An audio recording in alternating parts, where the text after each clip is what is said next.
इस कार्यक्रम के पुण्यार्जक हैं सौभाग्य कोहिनूर श्रीमान संजय जैन, श्रीमती ममता जैन परिवार, ग्रेटर कैलाश दिल्ली। सौभाग्य भक्त श्रीमान विजेंद्र जैन, श्रीमती निर्मल जैन परिवार, गुरुग्राम। सौभाग्य भक्त श्री मनीष गोधा, श्रीमती सपना गोधा, गोधा एस्टेट परिवार, इंदौर। सौभाग्य भक्त श्रीमती कुंती देवी जैन, श्री राजीव जैन, श्रीमती मीनाक्षी जैन, कावेरी जैन, उदय जैन, सिविल लाइंस परिवार, दिल्ली। सौभाग्य भक्त Shri Amit Jain, CA, Shrimati Anshul Jain, Anshika Jain, Anuttar Jain, green park परिवार, दिल्ली। सौभाग्य भक्त श्री राजीव जैन, श्रीमती साक्षी जैन, श्री आयुष, श्रीमती दिशा अगड़िया, श्री नमन जैन, श्रीमती ईशा जैन परिवार, गुड़गांव। सौभाग्य भक्त श्री आलोक जैन, श्रीमती पायल जैन, कनिष्का जैन, शौर्य जैन परिवार, भजनपुरा, दिल्ली। ह्रीं श्रीं क्लीं ऐं ऐं वं वं मं मं हं हं तं सं तं तं हं पं जं जं छीं छीं द्रां द्रां ह्रीं ह्रीं द्रवे द्रवे ॐ नमो हरते भगवते श्रीमते जलाभिषेकं करोमि स्वाहा करोमि स्वाहा करोमि स्वाहा। नमो अरिहन्ताळं नमो सिद्धाळं नमो आयरीयाळं नमो उभच्छायाळं नमो लोई सब्बसाहुळम्। ओम नमः शिदेभ्यः, ओम नमः शिदेभ्यः, ओम नमः शिदेभ्यः।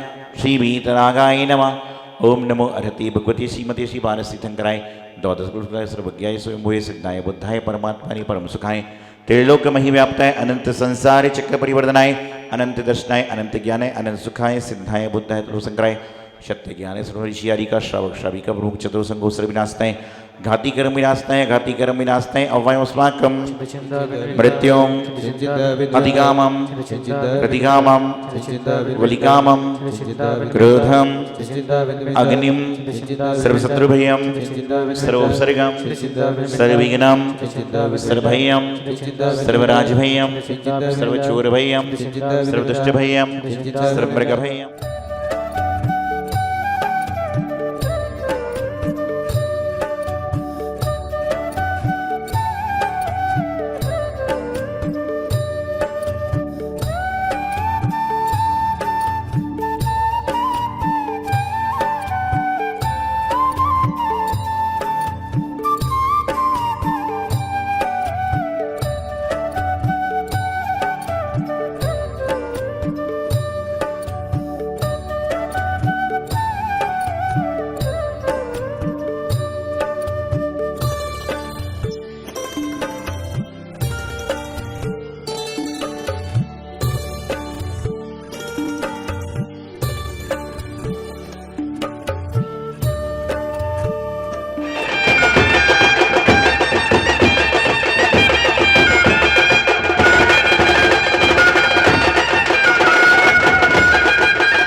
चलो पवित्र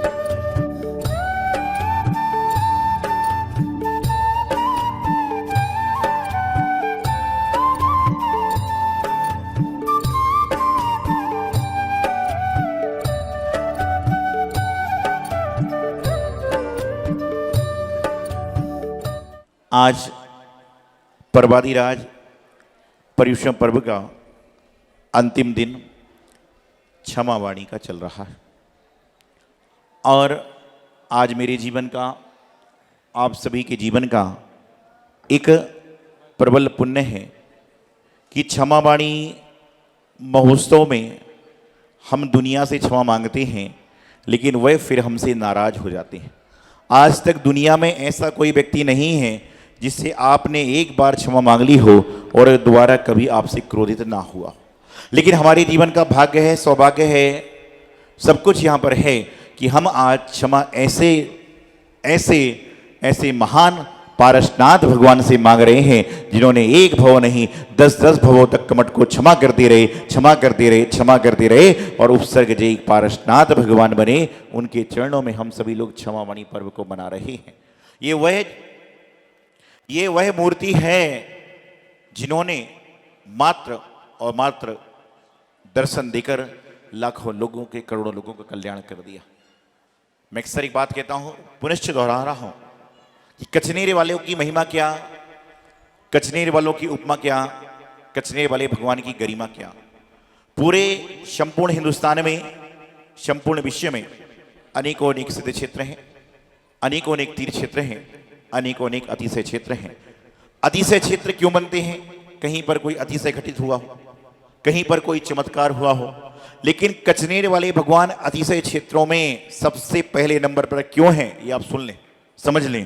क्योंकि यहाँ की जो पारसनाथ भगवान की प्रतिमा है, जिनके समीप आप लोग बैठे हो, ये प्रतिमा जो है अतिशय एक बार नहीं बल्कि 2-2 बार इनने अतिशय दिखाया है। पहले तो दूध के झरने से प्रकट हुई और उसके बाद खंडित होकर पुनश्च जुड़ी। तो आज संपूर्ण विश्व में एकमात्र प्रतिमा पारसनाथ भगवान की ऐसी है जिस पर अतिशय एक बार नहीं 2-2 बार हुआ है और उस प्रतिमा के समक्ष हम लोग आज अपनी क्षमा याचना करने पहुंचे हुए। क्षमा वाणी महोत्सव। क्षमा वाणी क्या है? क्षमा जैसी वाणी बोलना क्षमा वाणी है। यहां तो सब कर रहे हो क्षमा भाव, क्षमा भाव, क्षमा भाव, और वहां पर जैसे भंडारे में गए और धक्का मुक्की हो गया, अरे देख के नहीं चलता है। तो मैं सोचता हूँ यार, आधे घंटे पहले तो बड़े जोर जोर से क्षमा भाव कर रहे थे, गले मिल रहे थे, पैर छू रहे थे, और यहाँ वापिस क्षमा भाव मतलब क्षमा वाणी मतलब होता है क्षमा की वाणी बोलना। और क्षमा की वाणी कौन बोल सकता है?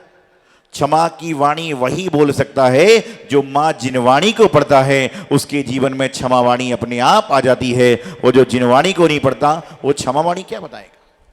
और जो जिनवाणी को नहीं पढ़ता है वह क्या कहता है पता आपको? मेरे पास लोग आते हैं, वो कहते हैं महाराज जी हम आपके मुख से सुनते हैं जिनवाणी और घर जाकर करते हैं मनवाणी। क्या करते हैं? यहां तो सुनते हैं जिनवाणी को, गुरुवाणी सुनते हो, और घर जाके मनमानी करने लग जाते हो। विचारणी बात है। क्षमा वाणी जब चलती है तो लोग कैसे मिलते हैं? तो मैं हमेशा एक बात कहता हूं कि 4 मिले 64 खिले 20 कड़े कर जोड़ और क्षमा ऐसी चाहिए हर से रोम करोड़। कैसे 4 मिलते हैं? कि 2 हाथ, आप कैसे क्षमा मांगते हो? हाथ जोड़कर मांगते हो ना कि क्षमा, तो 2 हाथ आपके जुड़ते हैं और 2 हाथ सामने वाले के जुड़ते हैं। तो 4 मिले 64 खिले। 64 कौन से? ये जो आपकी 32 नकली भी होगी तो भी चलेगा, मुस्कुराते हो तो आती तो है ना। तो क्या होता है कि 32 आपकी और 32 उसकी, तो कितने? 64 दांत। क्या होता है जब 4 मिले 64 खिले 20 खड़े कर जोड़, कि ये 20 जो उंगलियां होती हैं दोनों हाथों की अंगूठी सहित ये सारी मिलती हैं, तो क्या होता है? ऐसी क्षमा वाणी चाहिए। लेकिन आज क्षमा वाणी का मैसेज रात को 12 बजे से चालू हो जाता है व्हाट्सएप पे, फेसबुक पे, ट्विटर पे। किसके लिए? जिस व्यक्ति से रोज आप मिल रहे हो। लेकिन कम से कम मेरी बात मानकर एक बार क्षमा वाणी का मैसेज उसको तो भेजिए जिससे आपकी बोलचाल बंद है, जिसका नंबर आपने ब्लॉक कर रखा है, जिसको आपने सब अनब्लॉक सब जगह ब्लॉक कर रखा है। एक बार अनब्लॉक करके उसको क्षमा वाणी उत्तम क्षमा भेजिए। आप एक बार क्षमा भेजोगे वह दिन में 100 बार आपको क्षमा भेजेगा और निश्चित रूप से आपका क्षमा वाणी बनाना सार्थक हो जाएगा। लेकिन हम लोग क्या करते हैं? ये तो फॉर्मेलिटी है। कार्ड किसको भेज रहे हैं? जिससे डेली बोलचाल है, और जिससे हमारी बोलचाल नहीं उसको कार्ड नहीं भेजते, उसको कार्ड देते हैं, उसको लिस्ट से ही काट देते हैं। ऐसे क्या क्षमा मांगना? अरे भाई क्षमा उससे मांगो जिसके प्रति तुम्हारे द्वारा अपराध हुआ है, जिसके प्रति तुम्हारे मन में क्लोषित भाव आते हैं। तो क्षमा वाणी आज पर्युषण पर्व का अंतिम दिन, और हमारे जैनागम में क्षमा से प्रारंभ होकर क्षमा पर ही समाप्त होता है, क्योंकि यहाँ पर जब पर्युषण प्रारंभ होता है तो सबसे पहले नींव में उत्तम क्षमा को रखा जाता है, और जब पूरा मंदिर बनके तैयार हो जाता है तो कलश जो होता है वो एक क्षमावाणी रूप कलश होता है। तो क्षमा से लेकर क्षमावाणी तक हम लोग पूरा मंदिर बना देते हैं और अपने जीवन का कल्याण करते हैं।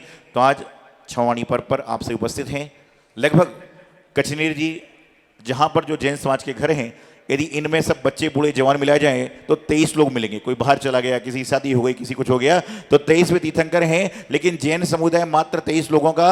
और यदि पूरे जैन अजैन सबको जोड़ लिया जाए तो मैं समझता हूं कि लोक संख्या 2323 से ज्यादा हो ही नहीं सकती। लेकिन यहां पर इन 10 दिनों में क्या पूरे 8 जुलाई से ऐसा लग ही नहीं रहा है कि यहाँ 23 लोग हैं। यहाँ तो ऐसा लगता है कि पता नहीं यहाँ पर 23 तो घर भी हों तो कोई बड़े आश्चर्य की बात नहीं है। यहाँ पर श्रावक संस्कार शिविर में प्रातःकाल 5 बजे से मैं दिखता था, ध्यान शिविर हो चाहे संध्या काल में सांस्कृतिक कार्यक्रम हो, यहाँ पर भक्तों का जनसैलाब बना रहता था। तो ये मात्र और मात्र आप सभी की हमारी कचनेर वाले पारसनाथ भगवान के प्रति अगाध श्रद्धा है, उसी का परिणाम है कि जहाँ पर जब मैं यहाँ पर आया था तो लोग मुझसे कहते थे महाराज जी 2 पूर्णिमाओं पे लोग नहीं आएंगे। कौन कौन सी 2 पूर्णिमाओं पे लोग नहीं आएंगे? एक तो बोले पर्युषण पर्व के बाद वाली और एक रक्षाबंधन वाली पूर्णिमा, इनमें लोग ही नहीं आते। और लेकिन मुझे तो ऐसा लगता है इन दोनों पूर्णिमा में ही लोग आ रहे हैं। क्यों? क्योंकि भगवान कहते, मैं हमेशा कहता हूं कि हम आप कुछ नहीं कर सकते, भगवान जिसको योग्य समझते हैं उसको बुलाते हैं और अपने पास में बैठा लेते हैं। तो ये आपके जीवन का अवसर है, स्वर्णिम अवसर है कि आज क्षमावाणी महोत्सव पर आप भगवान के समीप हो। तो अपने जीवन में क्षमावाणी पर्व को मनाना है तो हमेशा ध्यान रखें क्षमा किससे मांगना। आजकल लोग कई तरह से क्षमा मांगते हैं। एक बार एक मोहल्ले का पहलवान सड़क से गुजर रहा था और ऊपर से एक टेनिस की बॉल आकर गिरी। मोहल्ले के पहलवान को लगा इसकी किसकी इतनी हिम्मत जिसने मुझे टेनिस की बॉल फेंक कर मारी। उसने आओ दिखाना ताओ टेनिस की बॉल उठाई, बोले अभी ऊपर जाकर उसका सिर फोड़ता हूं। लिफ्ट लगी थी लेकिन क्रोध इतना बड़ा था कि लिफ्ट का इस्तेमाल नहीं किया, वो सीधा चढ़ता गया। सीढ़ी से चढ़कर पहुंचा तो ऊपर क्या दिखता है कि पूरे नगर का पहलवान अपने बच्चों के साथ क्रिकेट खेल रहा था। तो उसने पूछा भाई साहब कैसे आना हुआ? अरे बोले भैया मैं यहां से गुजर रहा था, आपकी गेंद नीचे गिरी तो सोचा आपसे नमस्ते भी कर लो और आपकी गेंद आपको दे दो। सोचिए गुस्से में क्यों गया था कि ऊपर जाके सिर फोड़ दूंगा, लेकिन उससे बड़ा पहलवान आया तो गुस्सा गाफूर। तो ऐसे ही हमारे साथ होता है, हमें गुस्सा आता है, क्रोध आता है, सबको आता है, मुझे भी आता है, सबको आता है। लेकिन क्रोध आने के बाद में हम लोग अपने परिणाम को यदि शांत कर लेते हैं तो क्रोध आने के बाद चला जाता है। लेकिन क्रोध को करते रहोगे तो सबसे पहला नुकसान इंसान का स्वयं का होगा, दूसरे का तो बाद में होता है। क्योंकि आप क्रोध करते हो जब आदमी के बारे में उल्टा सीधा सोचते हो, उल्टे सीधे विचार लाते हो और वह आपके जीवन को दुखदायी हो जाया करते हैं। तो आज क्षमावाणी के पावन प्रसंग पर मैं आप सभी से यही कहना चाहता हूं कि दिन भर आप क्षमा करते हो, लेकिन एक बार देव शास्त्र गुरु के चरणों में सच्चे मन से अपना मस्तक झुकाकर उनसे कहें खम्मामी सब जीवाणाम सब्बे जीवा खमंतु में मित्ती में शवदेशो वैरम मच्छम न किणवी। और उसको बोलने के बाद जब बाहर निकलें और किसी ने धक्का लगा दिया तो पीछे मुड़कर उसको अपशब्द बोलने का प्रयास ना करें, बल्कि बोले कोई बात नहीं, लग गया तो लग गया। कम से कम क्षमावाणी मनाने के बाद 24 घंटे तो क्षमा भाव रखो। लेकिन यहाँ क्षमावाणी चल रही है और मान लीजिए गलती से किसी ने कह दिया पीछे हट जाओ, अरे तुझे दिखता नहीं मैं काम कर रहा हूँ। क्षमावाणी किस चीज़ की? अपनी वाणी को जिनवाणी का स्वरूप बनाने का प्रयास करें। अपने मुखमंडल को हमेशा प्रभु के मुखमंडल से जोड़ने का प्रयास करें और अपने जीवन का कल्याण करें। आज क्षमावाणी महोत्सव है। निश्चित रूप से कचनेर समिति बार बार आपसे कह रही है, मुख्य रूप से जो शिवरार्थी यहाँ पर आए हैं, जो व्यवस्था पर आए हैं, यहाँ पर यदि मान लीजिए एक टार्च भी चाहिए तो कचनेर में जल्दी उपलब्ध नहीं है, उसको लेने भी औरंगाबाद जाना पड़ता है। लेकिन यहाँ पर सैकड़ों शिवरार्थियों की यात्रियों की बिल्कुल 10 दिन पूरा सुबह स्नान से लेकर संध्या काल के शयन तक की पूरी व्यवस्था कचनेर समिति ने मैं समझता हूँ शहरों से भी बहुत अच्छी तरह से बनाई है। और उसका परिणाम आपके सामने है कि यहाँ पर 10 दिनों में किसी व्यक्ति को खांसी भी नहीं हुई, जुकाम भी नहीं हुआ। इसका चमत्कार कौन है? न मेरा है न आपका है, चिंतामणि पारसनाथ भगवान का चमत्कार है कि इनके चरणों में, नहीं तो यहां पर यदि कोई बेहोश हो जाए तो दवाई भी नहीं मिलती है। लेकिन उसके बावजूद भी सभी लोग प्रसन्न रहे, स्वच्छित रहे और सभी ने बहुत बढ़िया धर्म ध्यान किया। और निश्चित रूप से ये आपके जीवन का पुण्य संयोग है कि कचनिया जी में पहली बार श्रावक संस्कार शिविर लगा और उस प्रथम बार में आपका नाम दर्ज हो गया। मैं तो प्रार्थना ये करता हूं कि हर साल यहाँ पर ऐसा आयोजन हो, लेकिन पहले वाले आयोजन में आप लोगों का नाम यहाँ पर दर्ज हुआ, तो हमेशा इस तरह की भक्ति करते रहें। और पारसनाथ भगवान जिनकी आभा मंडल, जिनकी मुख मुद्रा अपने आप में लोगों का कल्याण करने वाली है, एक बार जीवन में एक बार मेरे कहने से जब भी भगवान के दर्शन करें तो अपनी दृष्टि एक बार भगवान की दृष्टि से मिलाएं और उस समय सोचें क्या हम आपकी ओर देखने लायक हैं। इतना ही आप सोचोगे तो आपके जीवन का कल्याण हो जाएगा और आपका मोक्ष मार्ग प्रशस्त होगा। यही मंगल भावना चिंतामणि पारसनाथ भगवान की। सौभाग्य कोहिनूर श्रीमान संजय जैन, श्रीमती ममता जैन परिवार, ग्रेटर कैलाश दिल्ली। सौभाग्य भक्त श्रीमान विजेंद्र जैन, श्रीमती निर्मल जैन परिवार, गुरुग्राम। सौभाग्य भक्त श्री मनीष गोधा, श्रीमती सपना गोधा, गोधा एस्टेट परिवार, इंदौर। सौभाग्य भक्त श्रीमती कुंती देवी जैन, श्री राजीव जैन, श्रीमती मीनाक्षी जैन, कावेरी जैन, उदय जैन, सिविल लाइंस परिवार, दिल्ली। सौभाग्य भक्त Shri Amit Jain, CA, Shrimati Anshul Jain, Anshika Jain, Anuttar Jain, green park परिवार, दिल्ली। सौभाग्य भक्त श्री राजीव जैन, श्रीमती साक्षी जैन, श्री आयुष, श्रीमती दिशा अगड़िया, श्री नमन जैन, श्रीमती ईशा जैन परिवार, गुड़गांव। सौभाग्य भक्त श्री आलोक जैन, श्रीमती पायल जैन, कनिष्का जैन, शौर्य जैन परिवार, भजनपुरा, दिल्ली।